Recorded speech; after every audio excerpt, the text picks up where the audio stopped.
I need new music. This is the JJO Discover New Music Podcast.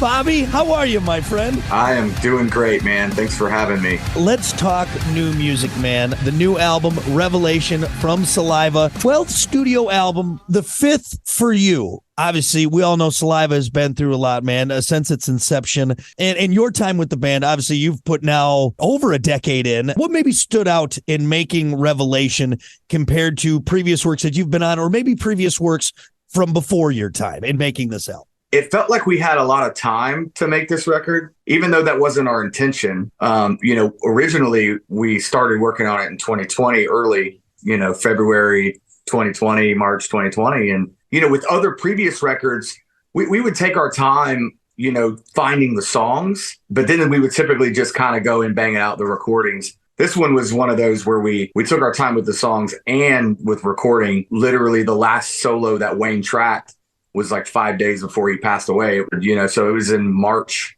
So we just kept adding songs and being like, oh, we don't really like this one anymore. Let's write some more. And we ended up with about 34 songs. Wow. Before we narrowed it down to 12. We could do a double record. There's a ton of songs still left that nobody's heard. And with that time, some people could call that a blessing. Some could call it a curse. Where did you find yourself for that, having that time?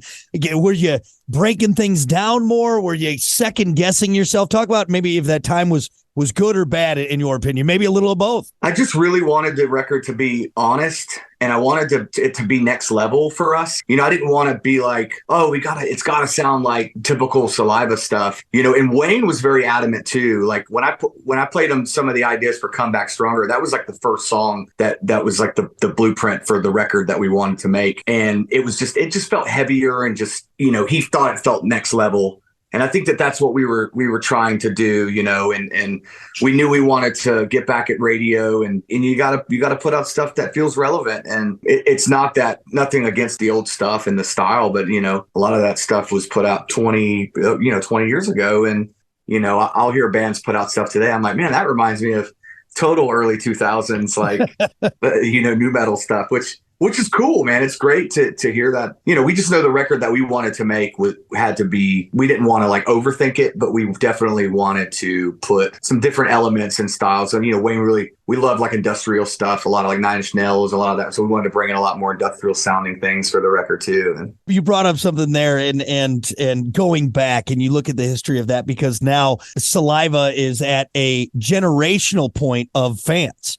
You got people that started listening all the way back in 96 and through all of the changes and everything you guys have been through. For a Saliva fan that started in 96 and listening now, where would maybe that fall for them when they're listening? It depends on who you ask and what fan. Like if they have an open mind, those are the ones that I've found, like, because I'll meet people all the time that are day one diehard fans. But they also love like Ice Nine Kills and all these new bands too. So they change with the time. So they don't really stay, oh my God, they got to sound like this forever, or I'm never going to, you know what I mean? Right. So I think when people are able to have an open mind, I think it's easier for them to accept good music. Saliva, no matter what, like even from day one or now, it was all about writing the best songs possible. It was never like, oh man, let's go make a reggae record, or it was never anything like that. It was, it's just keep it rock and keep it heavy and big melodies and just write good songs. I don't know.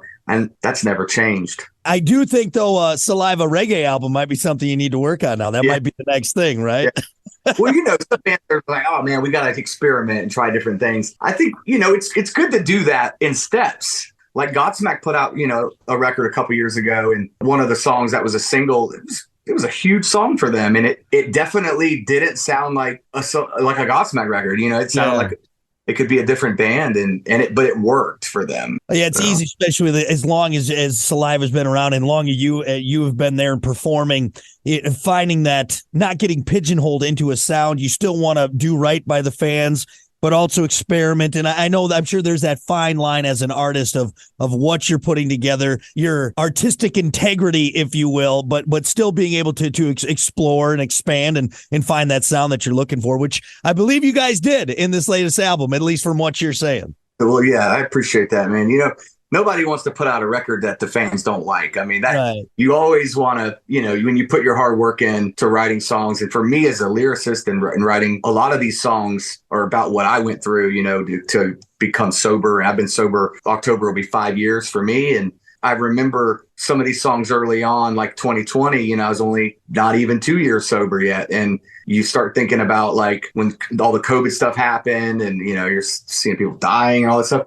It kind of puts you in a dark place. You can't go tour, you can't go do stuff, but it's like being able to maintain that sobriety was a blessing for me. And I felt like I, came out stronger in the end, my relationship, my wife, and everything just felt like it just got better with sobriety. And a lot of the songs are a reflection of that and what I went through. And then there's a lot of light at the end too. And I didn't want to write a bunch of poor me songs. It was more just songs that I feel like people could relate, but also letting them know that there's a light at the end of the tunnel, and you can get through it. If I can get through it, anybody can. Well, congratulations, by the way, buddy, on 5 years. That's awesome, man. That's fantastic. Well, let's talk about, obviously, I know what a lot of people are wondering about, or it's been all over ever since we lost Wayne. I'm sure you've seen the outpouring from fans and losing such an important member, not just to Saliva, but to the music community, obviously. And having him on this record and obviously now even extra stuff, because you said you had 30 some odd songs with him in there, the bittersweetness of it. I don't want to put words in your mouth. That's how I would probably describe it. But what are the feelings there at losing Wayne, having this new album out, and how the band is moving forward and how you guys are moving forward with that? Yeah. So when I mean, obviously losing somebody, like it's devastating, just as a person too, because Wayne was such a great person, a great human, screw the music stuff. He was great at music and a phenomenal, underrated guitar player. But just the way he was, I never knew him to have enemies, like none. And anytime there was ever a negative situation, he always was positive about it. I love that about him. And these songs, like on this record in particular, I think that I've got memories, man. Like just each song, I can literally put myself in that room with him while he was tracking guitars and whatever. And because I would track him and work with him and stuff. So I remember everything from like jokes and stories and things we were talking about. That's what the positive I get out of this too, and just being able to have those memories. 12 years, I knew the guy, and we became very close. But I think for the world to be able to hear this stuff too is incredible, because he was proud of it, and he felt like this was the best record he'd ever done. We did a whole covers record too that nobody knows about that we may put out around Christmas. I don't know. A bunch of really cool songs, man. And he had a lot of fun playing a lot of that stuff, because he grew up on a lot of those songs that we covered too, and was all, some of the 80s stuff. And it's going to be interesting if we start dropping some of those. Listen, rate, share, subscribe. Discover new music now at WJJO.com, in the JJO app, or wherever you get your podcasts. Rock has a new interview every Thursday evening between 6 and 7. 94.1 JJO. I need new music. This is the JJO Discover New Music Podcast.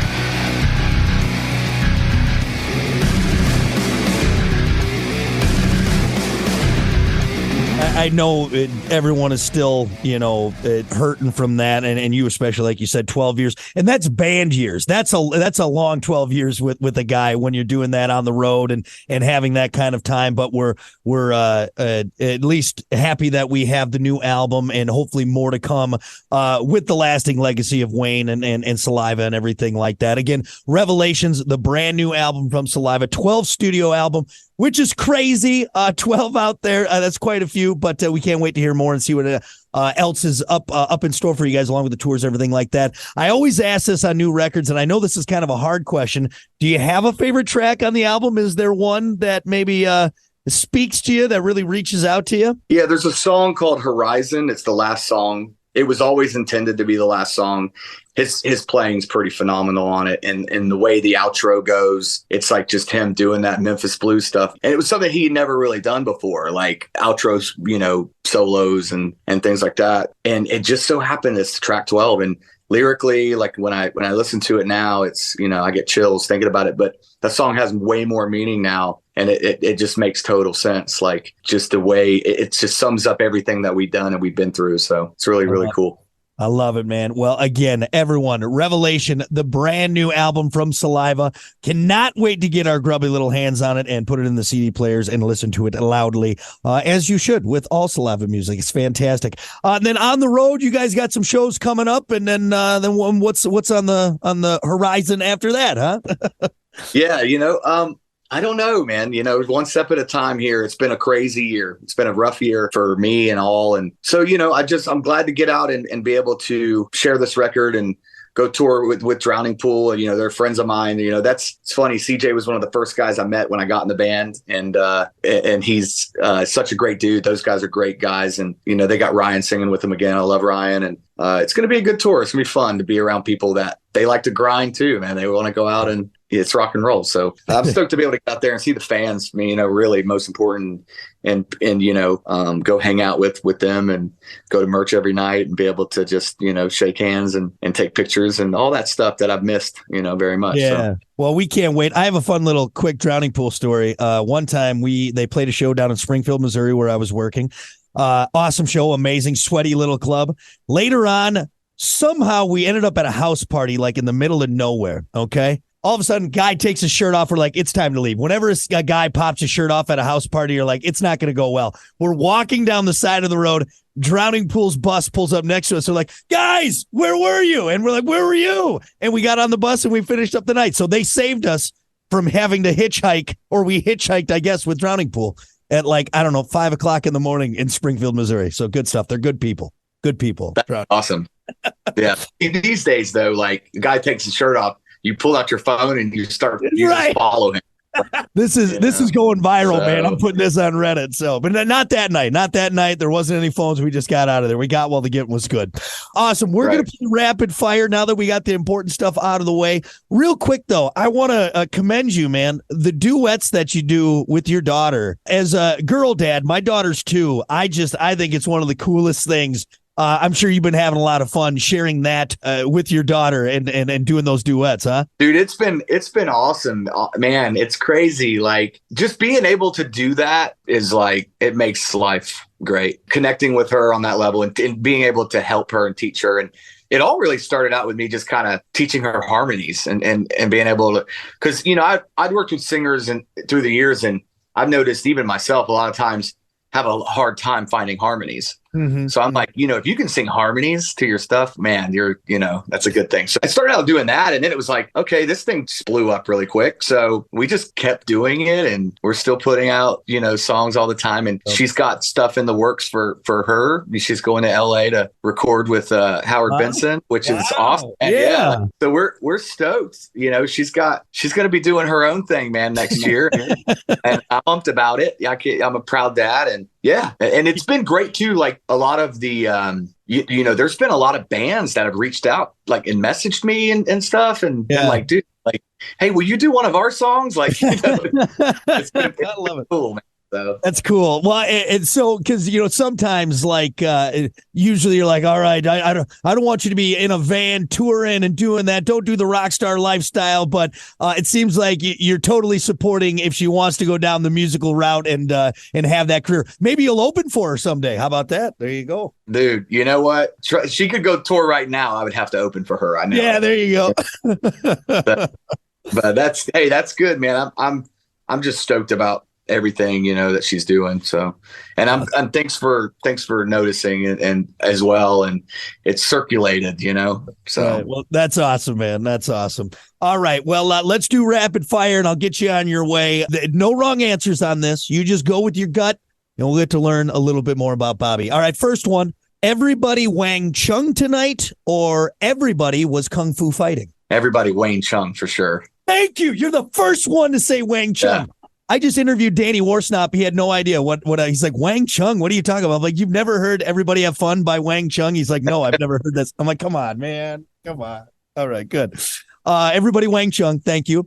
Wayne and I had an inside joke about Wang Chung. I called him years ago. I was at Epcot and they had the wine festival going on that they do every year at Disney. and they were the band. And I called him during that song and played it on his voicemail. It was hilarious. I've never in a million years would have thought Wang Chung and Saliva inside joke would ever be something, but I love it. Incredible. We had tons of those. Superman or Batman? Batman. Choco Taco or Flintstone Push Pop? Choco Taco. Would you rather have soaked jeans or damp socks? The